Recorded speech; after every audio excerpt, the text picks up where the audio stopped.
لذت اور نعمت کی طاقت تب ملتی ہے جب آدمی کے اوپر بخار اور یہ بیماری کی کیفیات نہ ہوں۔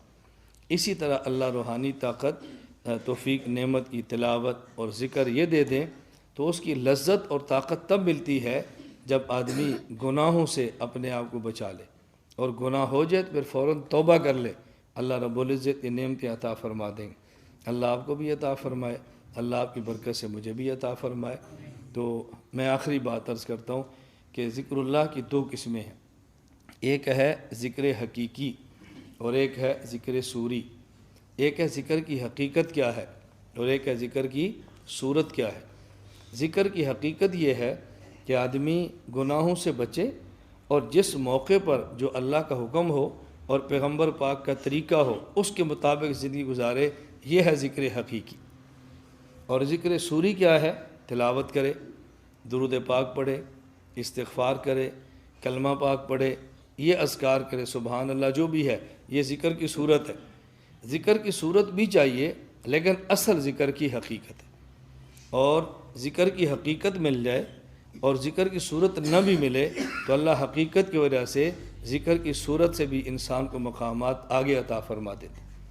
آپ نے سنا ہے، ایک حدیث پاک میں ہے کہ رسول اکرم صلی اللہ علیہ وسلم نے ارشاد فرمایا کہ جو آدمی قرآن کریم کی تلاوت کرے، من ذکرہ القرآن، اللہ کے نبی فرمانا من شغلہ القرآن، کہ جو آدمی قرآن میں اتنا مشغول ہو جائے کہ وہ دعا کا اس کو وقت نہ ملے، تو ہم دعا مانگنے والوں سے زیادہ اس کو عطا فرما دیتے ہیں، اللہ کے نبی فرما رہے ہیں۔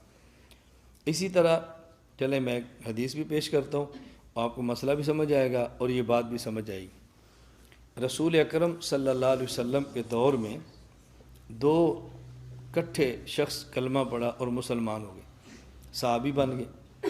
ان میں سے ایک سال شہید ہو گیا، میدان جنگ میں شہید ہو گئے، اور دوسرے 1 سال بعد فوت ہوئے۔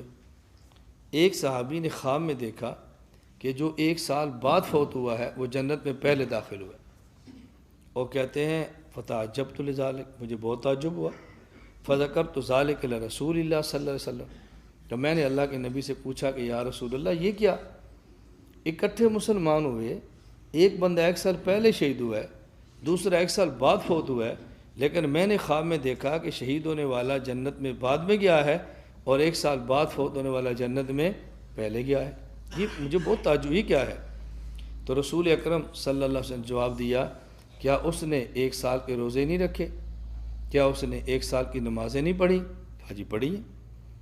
اب بتاؤ، اس سے بظاہر بندہ کیا سمجھتا ہے کہ شہادت سے اتنی جلدی جنت میں نہیں جاتا جتنی جلدی بندہ نماز اور روزے سے جنت میں جاتا ہے۔ بظاہر یہ سمجھ آ رہا ہے نا؟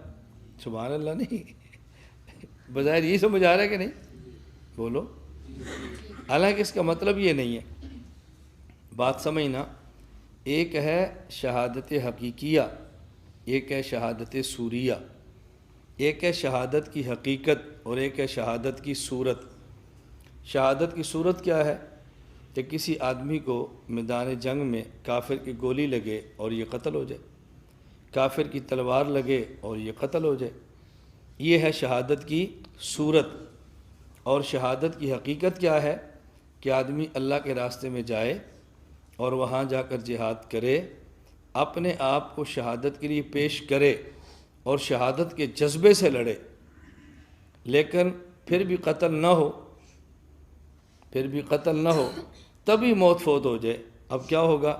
اللہ کے پیغمبر فرماتے ہیں من سأل اللہ تعالی الشہادت بصدق بلغہ اللہ منازل الشہداء وامات علی فراشی۔ اگر کوئی شخص صدق کے دل سے شہادت مانگے اور پھر اپنے بستر پر بھی موت ہو جائے تو اللہ تب بھی اس کو شہادت کا مقام عطا فرمائے۔ یہ شہادت کی صورت ملی ہے، شہادت کی حقیقت۔ حضرت خالد بن ولید رضی اللہ عنہ کتنی جنگیں لڑی لیکن بالآخر شہادت کی صورت نہیں ملی، اپنے بستر پہ فوت ہو گئے۔ اب ان کو صورت نہیں ملی لیکن حقیقت ملی ہے۔ کیوں؟ وہ تو پیش ہو گئے تھے نا۔ ایک شخص یہاں سے جاتا ہے عمرہ کرنے کے لیے، عمرہ نہیں کر سکتا اور راستے میں اس کو موت آ جاتی ہے، عمرے کا اجر مل جائے گا نا؟ اور ایک بندہ عمرہ کرتا ہے، کر کے واپس آتا ہے، عمرے کا اجر اس کو بھی ملے گا۔ ایک بندے کو عمرے کی صورت ملی ہے، دوسرے کو عمرے کی صورت نہیں ملی لیکن عمرہ کی حقیقت ملی ہے۔ ایک آدمی 60 سال کی عمر ہے، ابھی اس کو نیک اعمال کی توفیق ملی ہے، ابھی اس نے توبہ کی ہے، اس کی خواہش ہے قرآن کریم کی حفظ کے فضائل سنیں اور حفظ قرآن شروع کر دیا، ابھی اس نے نورانی قاعدہ بھی پورا نہیں کیا تھا اور موت آ گئی، اللہ اس کو قیامت کے دن حفاظ کی صف میں کھڑا کریں۔ اب اس کو حفظ قرآن کی صورت ملی ہے یا حقیقت ملی ہے؟ یہ بات سمجھنا، یہ جو دو شخص اکٹھے مسلمان ہوئے اور دونوں صحابی تھے، ان میں سے ایک شہید ہو گیا اور ایک سال تک مزید زندہ رہا۔ وہ جو زندہ رہا وہ فوت ہوا، شہید نہیں ہوا، اور ایک سال پہلے شہید ہوا۔ اب شہادت کی حقیقت تو دونوں کو ملی ہے، شہادت کی حقیقت چونکہ دونوں میدان میں نکلے، دونوں جنگیں لڑتے رہے، قتل ہونے کے جذبے سے لڑتے رہے، ایک کو صورت مل گئی اور حقیقت بھی مل گئی، اور ایک کو حقیقت تو ملی ہے لیکن صورت نہیں ملی، تو دونوں شہید ہوئے نا۔ اب دونوں میں فرق کیا ہے؟ ایک ایسا شہید ہے کہ جس کے نامہ اعمال میں سال کی نمازیں اور روزے بھی ہیں، اور ایک ایسا شہید ہے کہ جس کے نامہ اعمال میں سال کی نمازیں اور روزے نہیں۔ تو جب دونوں شہید ہوں گے، ایک کے نامہ اعمال میں اعمال زیادہ ہوں گے، وہ جنت میں پہلے جائے گا۔ ہم کیا سمجھ رہے ہیں؟ ہم نے صحابہ کی زندگی ایسے سمجھی جیسے ہم ہیں، غلط فہمی یہاں سے ہوتی ہے۔ جس طرح پیغمبر کی بشریت پہ شک ہوتا ہے نا جی، بشر تھے یا نہیں، لوگوں نے سمجھا بشر ہے، بشر تو ہم ہیں نا جی، تو نبی بشر کیسے ہو سکتے ہیں؟ اب الجھن پیدا ہوگی، اور جب حقیقت بشریت سمجھ آ جائے تو پھر بندے کی الجھنیں ختم ہو جاتی ہیں۔ اسی طرح شہادت کی حقیقت سمجھ آ جائے تو بندے کو بات سمجھ آ جاتی ہے۔ تو صحابہ کرام میں سے کوئی ایک صحابی ایسا نہیں ہے جس کو شہادت کی حقیقت نہ ملی ہو۔ ہاں بعض ایسے ہیں جن کو صورت شہادت بھی ملی ہے، اور بعض ایسے ہیں جن کو حقیقت شہادت تو ملی ہے لیکن صورت شہادت نہیں ملی۔ تو ہمیں الجھن ہوتی ہے، ہم اپنی طرح سمجھ لیتے ہیں نا، اس لیے بھی اشکالات پیدا ہونے شروع ہوتے ہیں۔ صحابہ کرام کی زندگی بہت لاجواب تھی، بہت لاجواب زندگی تھی۔ تو میں بات یہ سمجھا رہا تھا، اللہ ہم سب کو توفیق عطا فرمائے، ذکر کریں لیکن گناہ سے توبہ کر کے، ذکر کریں اور گناہ کی لعنت کو چھوڑ کے، ہم ذکر کریں اور اخلاص کے ساتھ کریں، ذکر کریں اور ذکر کے فوائد ذہن میں رکھ کے کریں، ذکر کریں اور ذکر کے فضائل ذہن میں رکھ کے کریں۔ آپ دیکھیں پھر آپ کو ذکر کا مزہ کتنا آتا ہے۔